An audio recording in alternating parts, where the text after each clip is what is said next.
Hi hello viewers, welcome to my channel Sama foods. ಇವತ್ತಿನ ವಿಡಿಯೋದಲ್ಲಿ ಹೀರೆಕಾಯಿನ ಬಳಸ್ಕೊಂಡು ರುಚಿಯಾಗಿ ಮತ್ತು ಡಿಫ್ರೆಂಟಾಗಿ ಒಂದು ಹೀರೆಕಾಯಿ ತವಾ ಫ್ರೈನ ಹೇಗೆ ಮಾಡೋದು ಅನ್ನೋದನ್ನು ಶೇರ್ ಮಾಡ್ತಾ ಇದ್ದೀನಿ. ತುಂಬಾ ಚೆನ್ನಾಗಿರುತ್ತೆ, ಮಿಸ್ ಮಾಡದೆ ಟ್ರೈ ಮಾಡಿ. ಮೊದಲಿಗೆ ಒಂದು ಎಳೆದಾಗಿರೋ ಫ್ರೆಶ್ ಆಗಿರೋ ಹೀರೆಕಾಯಿನ ತಗೊಂಡಿದ್ದೀನಿ. ಈಗ ಇದ್ರ ಮೇಲ್ಗಡೆ ಇರೋಂಥ ರಫ್ ಸ್ಕಿನ್ ಎಲ್ಲ ಪೀಲ್ ಮಾಡ್ಕೊಂಡು ತಗೊಳ್ಬೇಕು. ಯಾವುದಕ್ಕೂ ಒಂದ್ಸಲ ಕಟ್ ಮಾಡಿ ಟೇಸ್ಟ್ ಮಾಡ್ಕೊಂಡು ಬಿಡಿ. ಒಂದೊಂದು ಸಲ ಹೀರೆಕಾಯಿ ಕಹಿಯಾಗಿರೋ ಚಾನ್ಸಸ್ ಇರುತ್ತೆ. ಈಗ ನೋಡಿ, ಹೀರೆಕಾಯಿನ ಪೀಲ್ ಮಾಡಿ ಚೆನ್ನಾಗಿ ತೊಳೆದು 2 ಭಾಗ ಮಾಡಿ ಕಟ್ ಮಾಡ್ಕೊಂಡು ತಗೊಂಡಿದ್ದೀನಿ. ನಾನಿಲ್ಲಿ ಉದ್ದುದ್ದಕ್ಕೆ ಕಟ್ ಮಾಡ್ಕೊಳ್ತಾ ಇದ್ದೀನಿ.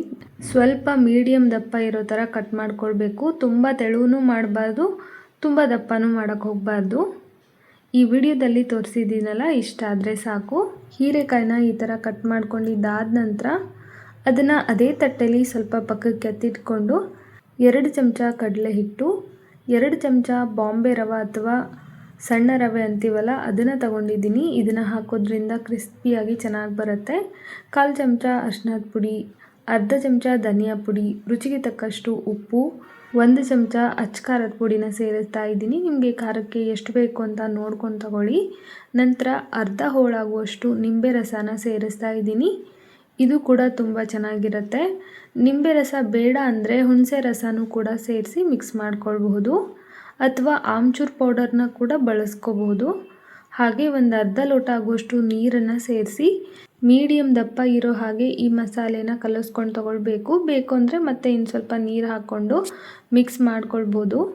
ಹೀರೆಕಾಯಲ್ಲೂ ಕೂಡ ನೀರಿನಂಶ ಇರುತ್ತೆ. ನಾವು ಇದನ್ನು ತುಂಬ ತೆಳುವಾಗಿ ಕಲಿಸ್ಕೊಂಡು ಬಿಟ್ಟರೆ 2 ಸೇರಿ ನೀರಾಗಿಬಿಡುತ್ತೆ. ಹಾಗಾಗಿ ಒಂದು ಸ್ವಲ್ಪ ಗಟ್ಟಿಯಾಗಿಯೇ ಕಲಿಸ್ಕೊಂಡು ಹೀರೆಕಾಯಿ ಸ್ಲೈಸಸ್ಗಳಿಗೆ ಮಸಾಲೆನ ಈ ಥರ ನಿಧಾನವಾಗಿ ಅಪ್ಲೈ ಮಾಡ್ತಾ ಬರಬೇಕು.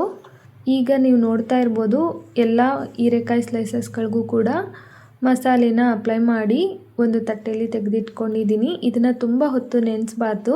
ನೆನೆಸಿದ್ರೆ ಮಸಾಲೆ ಎಲ್ಲ ನೀರಾಗಿ ಬಿಟ್ಕೊಂಡು ಬಂದುಬಿಡುತ್ತೆ, ಆ ಮಸಾಲೆ ಎಲ್ಲ ಹಿಡಿಯೋದೇ ಇಲ್ಲ.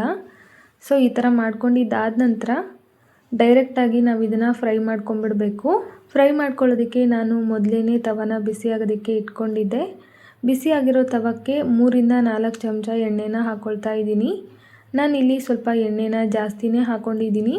ಕಡಿಮೆ ಬೇಕಾದರೂ ಹಾಕಿ ಫ್ರೈ ಮಾಡ್ಬೋದು.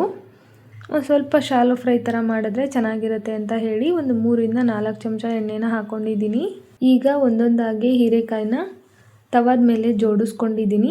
ಬೇಕು ಅಂದರೆ ಮೇಲ್ಗಡೆ ಇನ್ನೊಂದು ಸ್ವಲ್ಪ ಎಣ್ಣೆ ಹಾಕೋಬೋದು, ಬೇಡ ಅಂದರೆ ಹಾಗೇ ಇದನ್ನು ಮುಚ್ಚಿಟ್ಟು ಬೇಯಿಸ್ಕೋಬೋದು. ನಾನು ಮುಚ್ಚಿಡ್ತಾ ಇಲ್ಲ, ಯಾಕಂದರೆ ಇದು ಬೇಗ ಬೇಯುತ್ತೆ, ಬೇಗ ಸಾಫ್ಟ್ ಆಗುತ್ತೆ. ಮುಚ್ಚಿನೇ ಬೇಯಿಸಬೇಕು ಅಂತ ಏನಿಲ್ಲ, ಮುಚ್ಚಿದ್ರೆ ಇನ್ನೂ ಕೂಡ ಸಾಫ್ಟ್ ಆಗಿಬಿಡುತ್ತೆ. ಈಗ ನೋಡ್ತಾ ಇರ್ಬೋದು, ಮೇಲ್ಗಡೆ ಇನ್ನೊಂದು ಚೂರು ಎಣ್ಣೆನ ಹಾಕಿ ತವಾನ ಎಲ್ಲ ಕಡೆನೂ ತಿರುಗಿಸಿ ಬೇಯಿಸ್ಕೊಳ್ತಾ ಇದ್ದೀನಿ. ಮಧ್ಯದಲ್ಲಿ ಮಾತ್ರ ಬೆಂದೋಗ್ಬಿಡುತ್ತೆ, ಸುತ್ತ ಹಾಗೇ ಇರುತ್ತೆ. ಹಾಗಾಗಿ ಈ ಥರ ತವಾನ ಸುತ್ತ ಕಡೆ ರೊಟೇಟ್ ಮಾಡಿ ಎಣ್ಣೆನ ಎಲ್ಲ ಕಡೆ ಹರಡೋ ಹಾಗೆ ಮಾಡಿಕೊಂಡು ಫ್ರೈ ಮಾಡ್ಕೊಳ್ತಾ ಇದ್ದೀನಿ. ಈಗ ತಿರುಗಿಸಾಕೊಳ್ತಾ ಇದ್ದೀನಿ. ನೋಡ್ತಾ ಇರ್ಬೋದು, ಹೀರೆಕಾಯಿ ಸ್ಲೈಸ್ಗೆ ಮಸಾಲೆ ಎಷ್ಟು ಚೆನ್ನಾಗಿ ಹಿಡಿದಿದೆ ಅಂತ. ಸ್ವಲ್ಪ ಆದಷ್ಟು ಕಡಿಮೆ ಉರಿನಲ್ಲಿನೇ ಇದನ್ನು ಫ್ರೈ ಮಾಡ್ಕೊಳ್ಬೇಕು. ತುಂಬ ಹೈ ಫ್ಲೇಮಲ್ಲಿ ಮಾಡಿದ್ರೆ ಅಷ್ಟು ಚೆನ್ನಾಗಾಗೋದಿಲ್ಲ. ಲೋ ಟು ಮೀಡಿಯಮ್ ಫ್ಲೇಮಲ್ಲೇ ಫ್ರೈ ಮಾಡ್ಕೊಳ್ಳಿ. ಈಗ ನೋಡ್ತಾ ಇರ್ಬೋದು, 2 ಕಡೆ ಚೆನ್ನಾಗಿ ಬೇಯಿಸಿದ್ದೀನಿ. ತುಂಬ ಚೆನ್ನಾಗಿ ಮೇಲ್ಗಡೆ ಇರೋಂಥ ಲೇಯರು ಕ್ರಿಸ್ಪಿ ಆಗಿದೆ, ಒಳಗಡೆ ತುಂಬಾ ಸಾಫ್ಟಾಗಿರುತ್ತೆ ಹೀರೆಕಾಯಿ. ಈಗ ನೋಡಿ, ಇದು ಚೆನ್ನಾಗಿ ಫ್ರೈ ಆಗಿದೆ. ಒಂದು ಪ್ಲೇಟ್ಗೆ ತೆಕ್ಕೊಳ್ತಾ ಇದ್ದೀನಿ. ಮೊಸರನ್ನ ಜೊತೆಗೆ ಈ ಹೀರೆಕಾಯಿ ಫ್ರೈ ತುಂಬಾ ಚೆನ್ನಾಗಿರುತ್ತೆ. ನೀವು ಕೂಡ ಮಿಸ್ ಮಾಡದೆ ಒಂದ್ಸಲ ಟ್ರೈ ಮಾಡಿ. ಹೇಗೆ ಬಂತು ಅಂತ ಕಮೆಂಟ್ ಬಾಕ್ಸಲ್ಲಿ ತಿಳಿಸೋದನ್ನು ಮರಿಬೇಡಿ. ಐ ಹೋಪ್ ಇವತ್ತಿನ ಈ ವಿಡಿಯೋ ನಿಮ್ಮೆಲ್ಲರಿಗೂ ತುಂಬಾ ಇಷ್ಟ ಆಯಿತು ಅಂದ್ಕೊಳ್ತೀನಿ. ಇಷ್ಟ ಆಗಿದ್ದರೆ ಒಂದು ಲೈಕ್ ಮಾಡೋದನ್ನು ಮರಿಬೇಡಿ. ಮತ್ತೆ ಸಿಗ್ತೀನಿ. Bye friends, thank you.